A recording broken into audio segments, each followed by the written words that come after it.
after some reflecting during this Lenten season, I have come to the conclusion that I probably have major trust issues.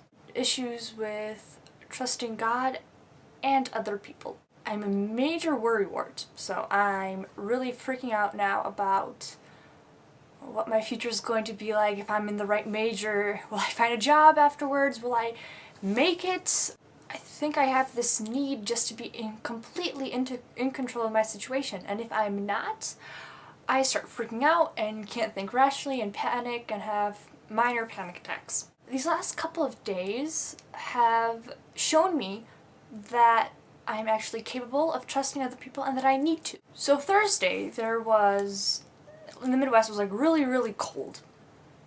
I was supposed to drive to clinicals for my major, and I was hoping that they would call off school and have a cold day, because my brother's school did, my old high school did, and the other school district also did in my section, but my school didn't. So I was a little peeved about that I had to wake up in the morning and drive an hour to get to clinicals. So I got up, kind of, gloomy that I had to go, but then as I get to my car, I try to start it, and the engine doesn't turn on. I'm like, okay, let's try this again. Turn the key, it still doesn't work. I'm like, oh, lovely, this is great. So I was like, God, why? I mean, I was praying, I was being like, hey, call off school, have a cold day. I'll use this time to do homework. Please, call it off. No. So then I hit the car and it doesn't start. I'm like, why? And now I have to make up this day. This sucks.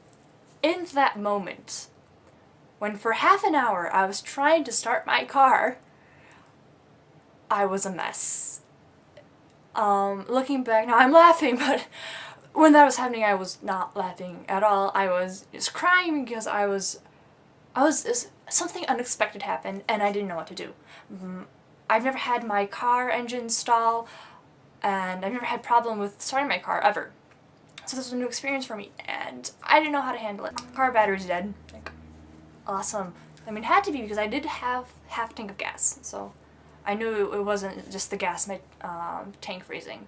So I'm like, alright, well, what do I do? I mean, I knew you can jumpstart a car. Well, first, I didn't really want to talk to anyone about it because I felt it'd be an inconvenience to them. So my mom called me around lunchtime and said if I did anything to fix my situation, get my car to start running. And I said, no, not really, because I felt awkward trying to ask people for help. My mom said, oh, well, call your dad and maybe he can help you.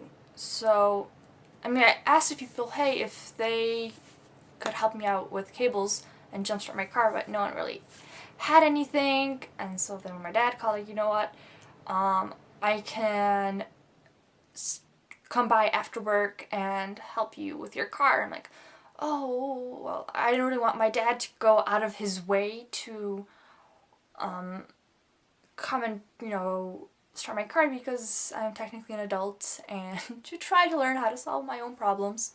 So I knew that, okay, I had till 4 to figure out what to do with my situation, so that my dad didn't have to drive down. I found out that the place where I live, they had a battery charger, but obviously no one knew how to work it, so I couldn't use that. Then they said, oh, you can call the police department and they'll jumpstart your car for free. I called them and said, well, technically you don't live on campus, so we can't help you. I'm like, so I text one of my friends like, hey, do you know if anyone has any jumper cables, because battery charger won't work and the police can't help me. And I didn't really want to call a towing service because that would require money. So as it turned out, no one had jumper cables. So at around 3 o'clock, it dawned on me, well, I could ask someone to get jumper cables, and we can drive to Walmart and buy them. And I'm like, well, why didn't I think of this sooner? With one friend, we ended up getting jumper cables. With another friend, I was supposed to jumpstart my car. But, of course there's a but, my car was parked in and we couldn't get into neutral, and so roll the car out so that she could get her car and we could attach the cables to jump start it. So then we had to call her dad, who was a mechanic, and they brought a car battery and they jump start my car. So, but I do have jumper cables now, so everyone knows, like, hey, they can call me.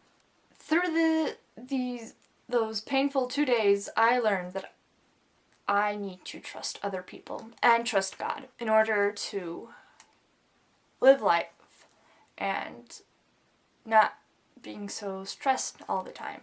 It was, an experience that I will probably never forget. I had to get a new car battery, so hopefully I won't have to replace that anytime soon. The Lord works in very mysterious ways, and we just kind of have to go with it, I guess, and try to make best of the situation and try to see what He's trying to teach you through these hardships. Because in the beginning I'm like, God, why did you do this to me? Why? But now I'm like, okay, I understand now. So I guess I did need that kind of push. So how about you, Gal? Do you have any stories about the time when God tried to tell you something and probably took the longest route possible to get a point across to you? If you do, please, share in the comments, or if you want, you can email me, and yeah, so, have a reflective Lent, and we'll see you later. Bye!